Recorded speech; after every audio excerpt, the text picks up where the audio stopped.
بچوں آج ہم ماحول اور سائنس کلاس 8 اسٹارٹ کریں گے پہلا چیپٹر.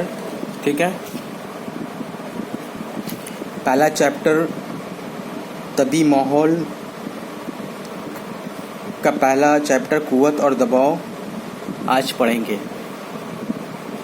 تم لوگ اپنا کتاب سامنے نکالو اور ہم جیسے جیسے ریڈنگ کر رہے ہیں تم لوگ بھی ویسے ویسے اس کو دیکھتے جاؤ اور پڑھتے جاؤ. پہلا چیپٹر کا نام ہے قوت اور دباؤ. قوت کو انگلش میں بولتے فورس، FORCE فورس، اور دباؤ کو انگلش میں بولتے پریشر. ٹھیک ہے، ہم ریڈنگ کر رہے ہیں، تم لوگ بھی پڑھو ساتھ غور سے دیکھو. قوت کے متعلق تم لوگوں نے 6ٹھی اور 7ویں جماعت میں پڑھا ہے. تم نے دیکھا ہے کہ قوت لگائے بغیر کوئی کام انجام نہیں دیا جا سکتا. یعنی کہ 6ٹھی اور 7ویں جماعت میں ہم نے کیا پڑھا کہ بغیر قوت کا کوئی کام انجام نہیں دیا جا سکتا. جب تک کسی چیز میں قوت نہیں لگائیں گے کوئی کام نہیں ہو پائے گا. کسی ساکن چیز کو متحرک کرنے یا کسی متحرک چیز کی حرکت کی سمت میں تبدیلی لانے یا کسی متحرک چیز کی ویلوسٹی میں کمی یا زیادتی لانے کے لیے ہمیں قوت کا استعمال کرنا پڑتا ہے. قوت کا استعمال کہاں کرنا پڑتا ہے؟ کوئی ساکن چیز یعنی رکا ہوا چیز کو متحرک کرنے یعنی حرکت میں لانے کے لیے، یا کوئی متحرک چیز جو پہلے سے چل رہا ہے اس میں کیا کرنا ہے، اس کی سمت میں تبدیلی لانا یعنی اس کے ڈائریکشن میں تبدیلی لانا ہے، یا پھر کسی متحرک چیز کی ویلوسٹی میں تبدیلی کرنا یعنی اس کے رفتار کو بڑھا دینا یا رفتار کو گھٹا دینا. ان تمام چیزوں کو کرنے کے لیے ہمیں کس چیز کی ضرورت پڑے گی؟ قوت کی، فورس کی. ٹھیک ہے، بات یہی ختم نہیں ہوتی. کسی چیز کی شکل میں تبدیلی پیدا کرنے کے لیے بھی قوت لگانے کی ضرورت پیش آتی ہے. اور صرف یہی نہیں کہ ویلوسٹی میں چینج کرنے کے لیے، سکون میں چینج کرنے کے لیے ہم کو قوت کی ضرورت پڑتی ہے، بلکہ کسی چیز کی شکل کو بھی تبدیل کرنے کے لیے ہم کو کس چیز کی ضرورت پڑتی ہے؟ قوت کی ضرورت پڑتی ہے. جیسے کہ ایک اسپرنگ تمہارے ہاتھ میں، اس کو کھینچو گے تو وہ کیا ہو جائے گا؟ لمبا ہو جائے گا. پہلے وہ چھوٹا تھا اب وہ ہو گیا لمبا، تو شکل اس کا تبدیل ہو گیا نا. یہ شکل تبدیل کس طرح سے ہوا؟ قوت لگا کر ہوا. ٹھیک ہے، تو قوت کا کام شکل تبدیل کرنا بھی ہوتا ہے. کسی اسپرنگ کو دبا کر چھوٹا کرنا یا کھینچ کر بڑا کرنا بھی بغیر قوت لگائے ممکن نہیں ہے. ہمارے جسم کے اندر اس طرح کی مختلف قوتیں مختلف جگہوں پر کام کرتی ہے. ہم کھڑے ہوتے ہیں تو ہمارے سارے جسم کے عضلات میں اور ہڈیوں میں مختلف جگہوں پر مختلف قوتیں کام کرتی ہیں. ظاہر سی بات ہے، یہ قوت کہاں پر موجود رہتا ہے؟ ہمارے گوشت میں، ہمارے ہڈیوں میں، ہمارے عضلات میں یہ قوت موجود ہوتا ہے جس کی وجہ سے ہم کام کرتے ہیں. ٹھیک ہے، اور اس کی وجہ سے ہم کھڑے ہو پاتے ہیں. تم اپنے گرد و پیش میں ہو رہے مختلف واقعات پر غور کر کے اور آپس میں بات چیت کر کے اس طرح اثر انداز ہو رہی مختلف طرح کی قوتوں کے بارے میں مزید جان سکتے ہیں. قوت اور حرکت کے تعلق سے سائنسداں آئزیک نیوٹن نے 3 کلیے پیش کیے. کس نے کلیے پیش کیے؟ آئزیک نیوٹن نے. ٹھیک ہے، قوت اور یہاں سے یہاں تک داغ لگا لو، اس کو لکھ دو 1 نمبر.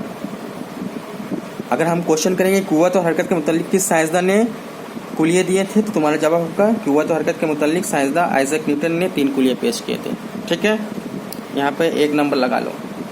اس کے بعد ہم آگے بڑھتے ہیں. اس کے متعلق تم نے 7ویں جماعت میں جانکاری حاصل کی ہے. ہم ان کلیوں سے ہم نے جو جانکاریاں حاصل کی ہے پھر اس پر ایک نظر ڈالتے ہیں. ہم دیکھتے ہیں کہ کون کون سا کلیہ نے سر آئزیک نیوٹن نے دیا تھا. سر آئزیک نیوٹن کا 3 کلیہ ہے، پہلا کلیہ، دوسرا کلیہ اور تیسرا کلیہ. پہلا کلیہ میں کیا کہتا ہے وہ؟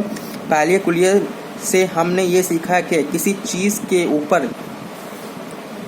کوئی قوت عمل انداز ہو رہی ہے یا نہیں، یہ جاننے کے لیے ہمیں اس بات پر غور کرنا ہوگا کہ اس کی ویلوسٹی میں کوئی تبدیلی واقع ہو رہی ہے یا نہیں.